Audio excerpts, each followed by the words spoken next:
Good morning to all of you. Right. Welcome. Thank you.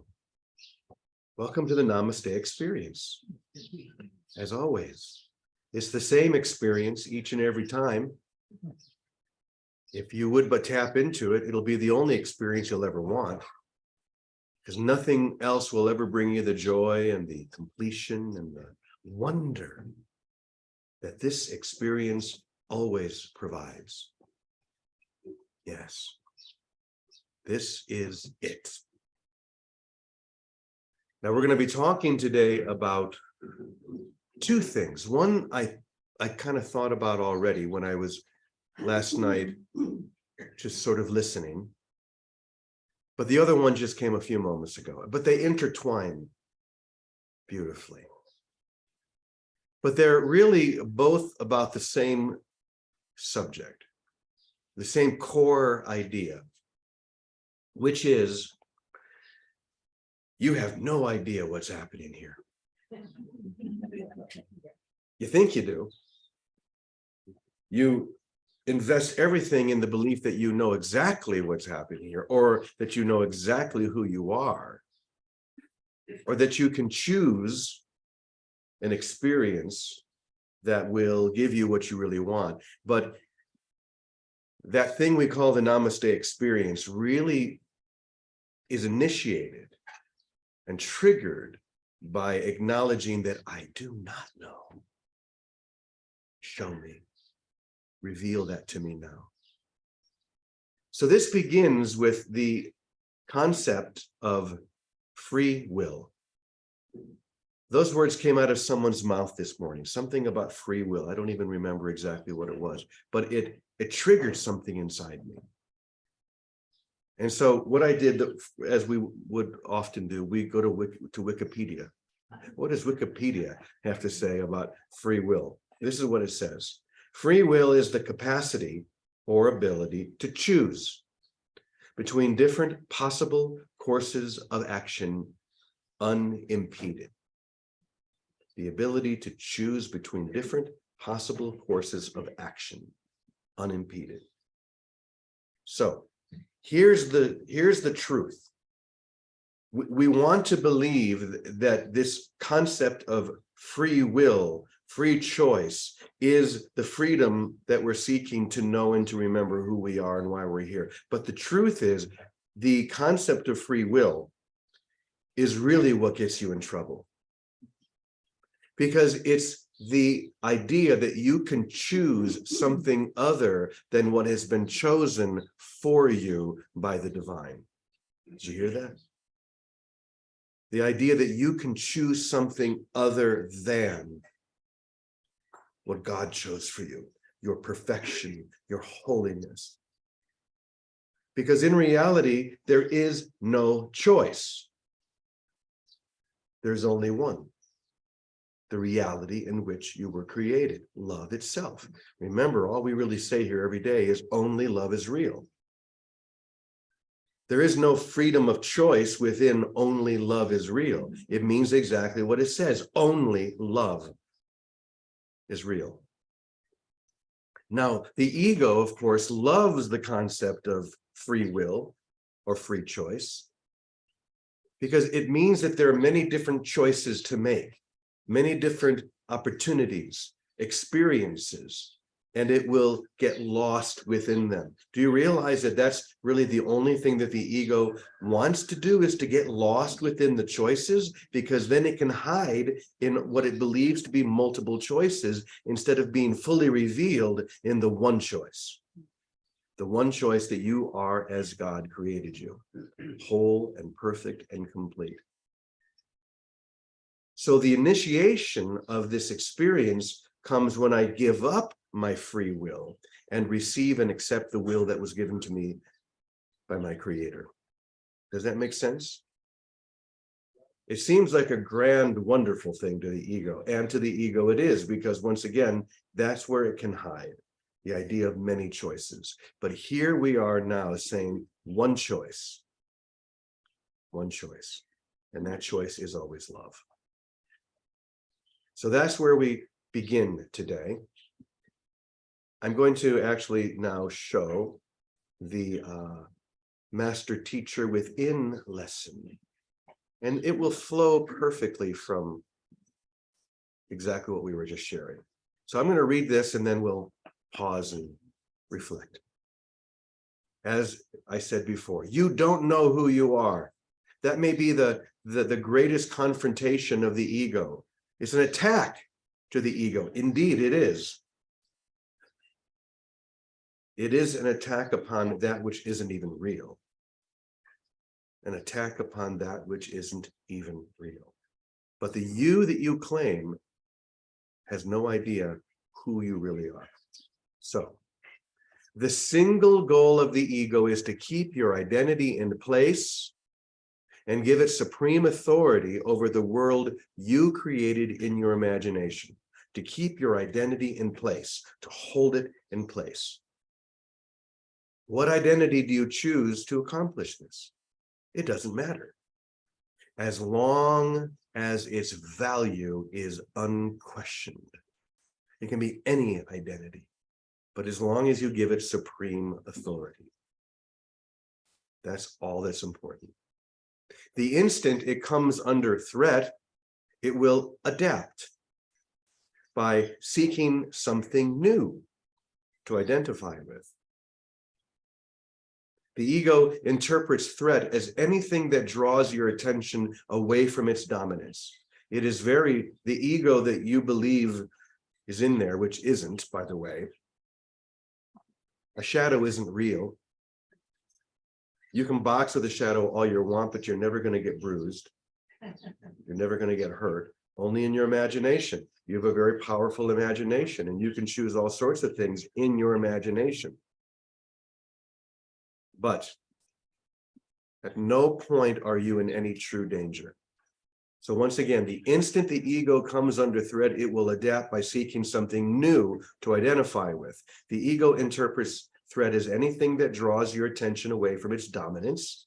And this could be anything from a deep depression caused by losing someone that you love to feeling out of place in a particular body form identity and choosing another one that feels more aligned with who you are. We've talked about this before. The shifting identity, trying to, like a puzzle piece, put it just in the right place. This is where it fits. But it never really does.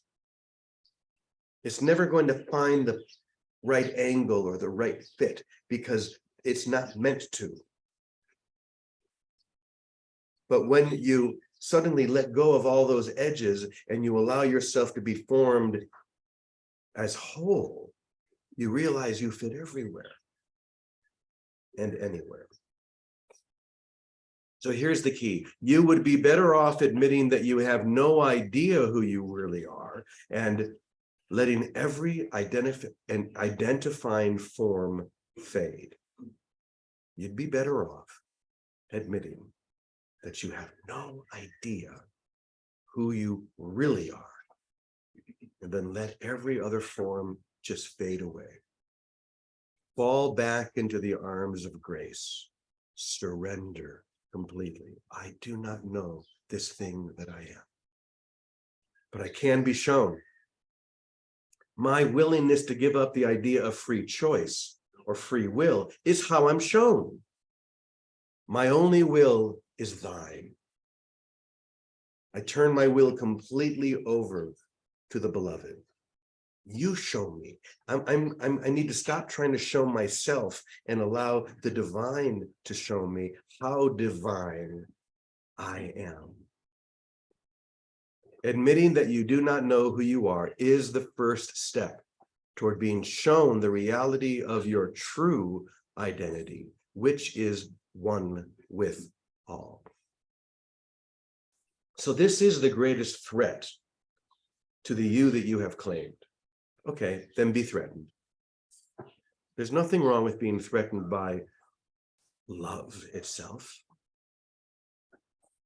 Of course, a shadow is threatened by love itself. But there's nothing that can harm you within a state of wholeness, within a state of perfect peace. And once again, I say this almost every session, this is the reason we come here. This is the reason we show up, to just support one another in releasing that body form identity that claims to know what it is, but really has no idea what it is. To let it go. I'm trying to read the lesson of the day in the back. I am not a victim of the world I see. I'm not a victim of the world I see, or at least that I think I see. I can't be a victim of something that I'm making up along the way to feel victimized. Because in my victimization, in me being a victim, is my whole identity based. Do you see that? On one level or another, one degree or another, the ego's identity is based on you're a victim. There's always something out there that can hurt you, that can judge you, or that can love you. Always something out there. But you are not a victim of the world that you see. There's no such thing.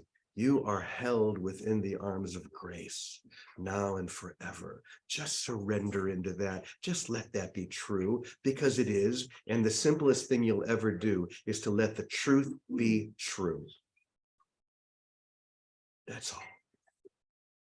Take a deep breath for a moment.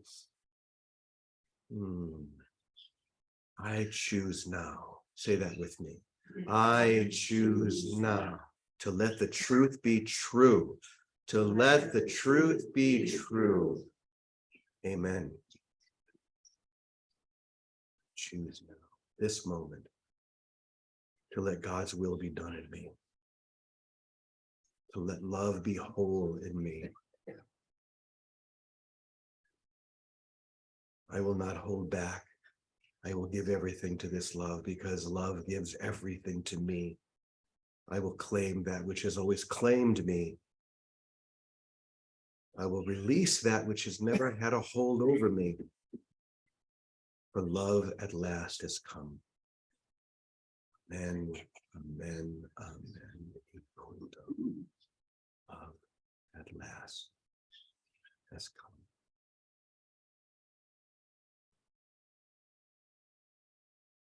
So, Victoria, as always, we turn to your supreme wisdom. I am forever your opening act to simply set the stage and let you take it wherever you want. So are you out there, Vicky?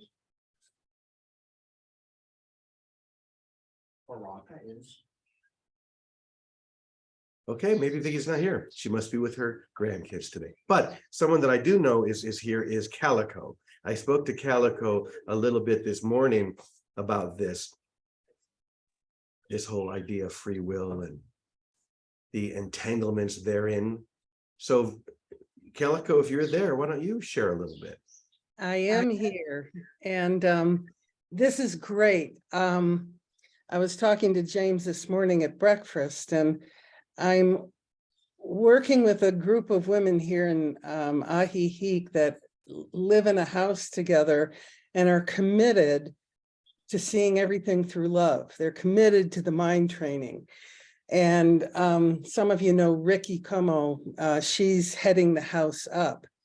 And I shared about this because Ricky was saying, you know, it's breaking down. Everyone has their own idea of what's in their best interest. There's food preferences, sleeping preferences, all kinds of preferences. And one of the things with mind training, you have to give up all preferences. And so I talked to them for about an hour and a half, and the gist of it came down to, I know what's best for my body. And I remember this one very well. And that's called the I know mind. I know what's best for this body. And the I know mind is ego's commitment to you dying with as much suffering as possible. And for me, the I know mind, the best my I know mind got me was cancer. And so I knew I had to give that up. And I I support all of you to take on not a guru, but a guide. And James may be that guide for you. It may be a lot of different people. All I know is make sure that they have love at their main desire, as their only desire, and follow them and trust them instead of your I know mind. And there was a lot of resistance to this with the group. And I kept coming up to, you know, if you have pain in the body, guess what? Your I know mind doesn't have a clue what it needs. It's being led astray like crazy. And then you're going to have to trust someone else, because the mind training A Course in Miracles is talking about is deep. And I liken it to Jesus. You know, when Jesus told the disciples, drop everything, give everything away, and follow me. Now, you know, that's just a short sentence in the Bible. Let's look at that a little bit broader. He's asking these folks to give everything away and follow me. I know there were lots of conversations of how that is not a good idea with wives and children and family members and, you know, co-workers. They just didn't drop everything and follow Jesus. There was a lot of, oh no, that's not a good idea. I don't think you should do that. What about your children? You know, there was a lot of hesitation on the disciples' parts. It wasn't talked about in the Bible, but if you think about it, of course there was a lot of conflict. People just don't drop everything and follow some Yahoo that says love is the way. I'd like to think we did, but we don't. And so this is where, you know, I suggest to everyone, find someone that has their only desire is love, that you trust, because the three things you need for the Course in Miracles, you need honesty about what you're feeling, humility to accept that you don't know what anything is for, and trust of someone that does. And if you can put those three in place in your life will change forever. Now, there may be conflict that comes up. That's where you talk to God, talk to Holy Spirit, you know, talk to whomever you're following. They will be able to hold your hand while you let go of what you think is best for your body. Because you don't know. You don't even know that you don't know. That's how deep this goes. And I say, in order to turn that around, you have to trust something outside of your own thinking, because your best thinking has gotten you exactly where you are. And you may be very happy. And if you are, fabulous. But if you're sick and in pain in any way, that's the best you've got for yourself. And I say, that's not the best that's offered to you. And that's what A Course in Miracles is offering to all of us. Another way of doing everything. And it's based on the single desire for love. And, you know, we don't even know that. I mean, we don't know what love is. And the Course is very clear about telling us that. But we have no idea of how to do this. Every time you have any other feeling other than love, any anger, frustration, fatigue, you know, doubt, any feeling other than love, you're being misled by your ego, because that's just the way you were trained to do it from day one. Trust yourself, trust yourself. And I'm saying, don't trust yourself. That will not get you far. And that's going to sound pretty crazy to most people. And that's okay. I've been called crazy before, but I know for myself, it altered my life in such a positive, beautiful way, because I didn't know what was my best interest. And believe me, I fought that one tooth and nail. I made people wrong. It's like, what the fuck are you talking about? You're nuts. You're absolutely crazy. But the reality was, I was crazy for listening to my thoughts about what was in my best interest. That got me nowhere. So I guess today is, we don't know what's in our best interest. We don't. And the Course repeats this over and over and over again. And I'm saying, this is not metaphor. This is your mind does not know what's in its best interest. And until you're willing to trust someone that has a single desire for love, you're going to be kept being misled. And ultimately, the ego's whole desire for us, which is our mind, the unhealed mind, is to die with as much suffering as possible. That's the truth. And so I turn that back over to you, James. Find someone, and James is a perfect example with someone that has love as a single desire. It's like, really, don't listen to him as a metaphor. Listen to him as, this is truth. So do this. Thanks, James. I bring Calico in when I need the heavy artillery.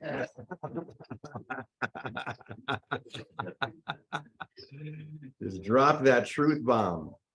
But a couple of things I would like to share around that. First of all, many of you are not Course in Miracles students, and that doesn't matter. She was talking about it from that particular lens, but it's really just the lens of truth. This is the truth. Step back, surrender, trust the divine, trust what can be shown to you.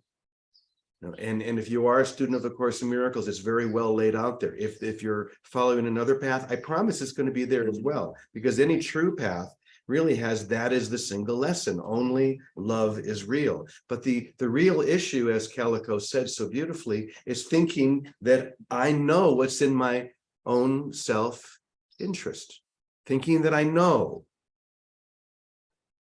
But the true beginning of this journey begins with stepping back into the I don't know. Once again, this is the opposite of what you've been led to believe. But what the ego believes to be true is always the opposite of what is true. You stepping back into the I don't know mind is really your final surrender into the mind of wholeness, the whole mind. We talk about the master teacher within. All that really is your whole mind, which is whole now. It doesn't become whole. You don't one day become whole. You are whole and holy now. It is only your recognition and your surrendering into that seems to take time. In reality, it takes no time at all, because it already happened. It's already over. But we've put up so many barriers to that acknowledgement that it seems to take a long time. I promise you that the instant the veil falls, you're going to look around and say, you mean this has always been here? It's like glasses.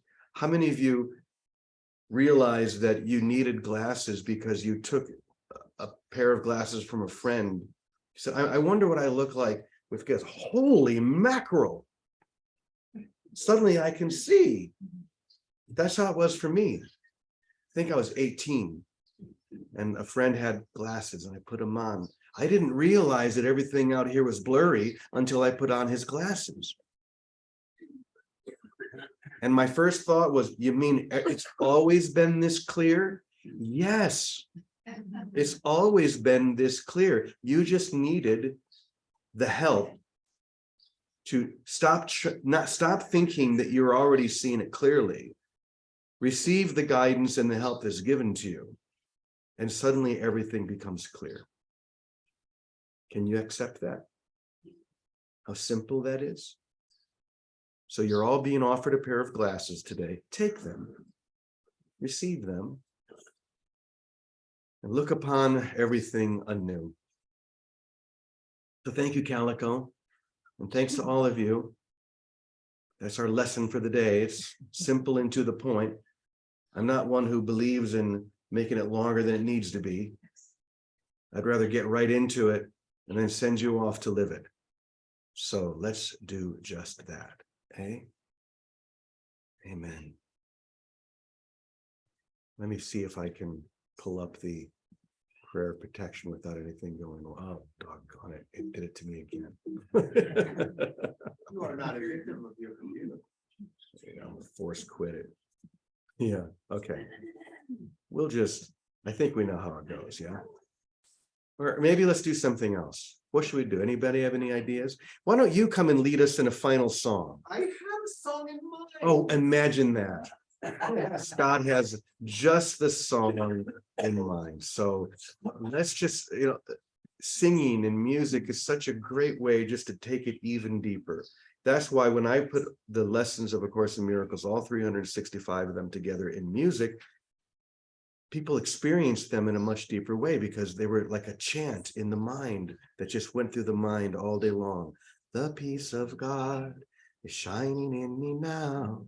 You remember that much more, don't you? So I'm going to turn it over to Scott.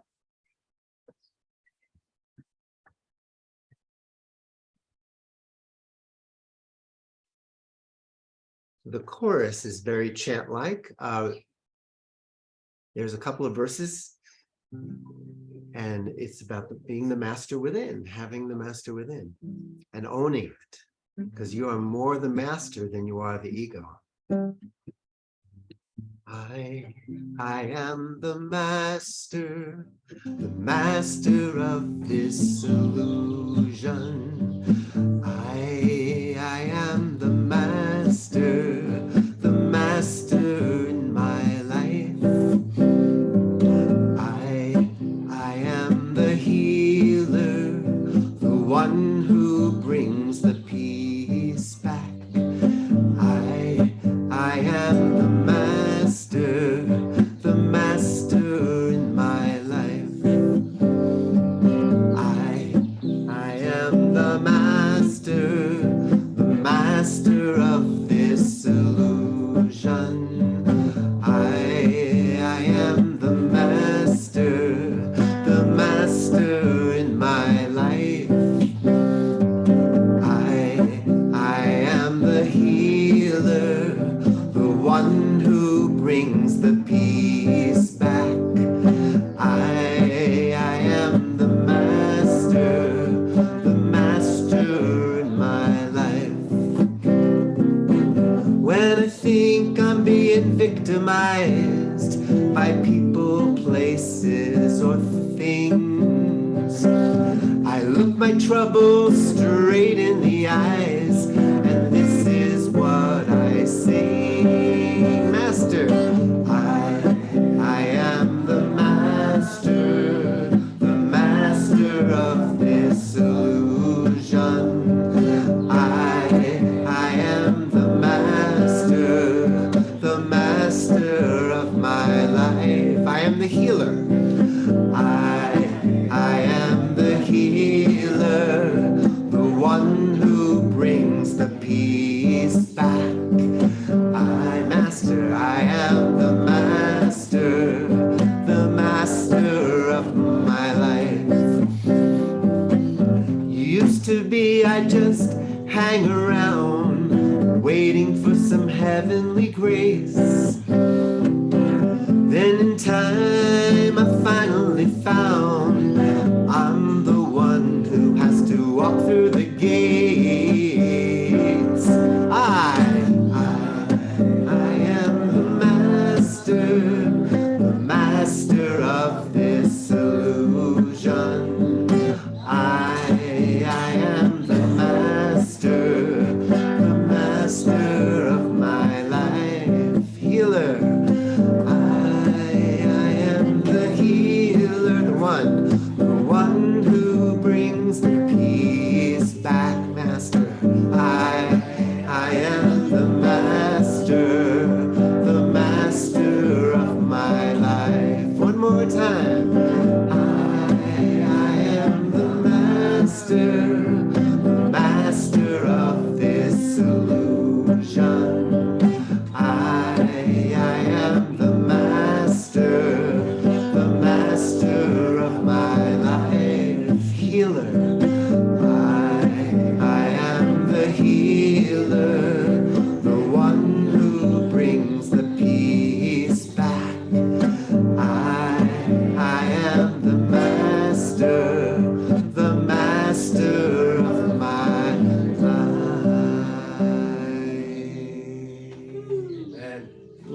Man.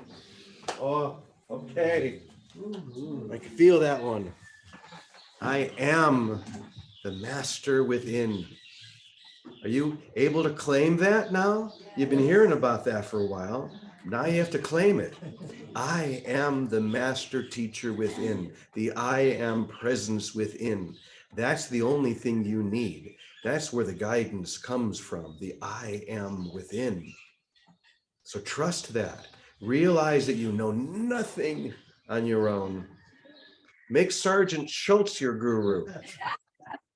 I know nothing. He'd be a good one. And then just surrender. I love you guys.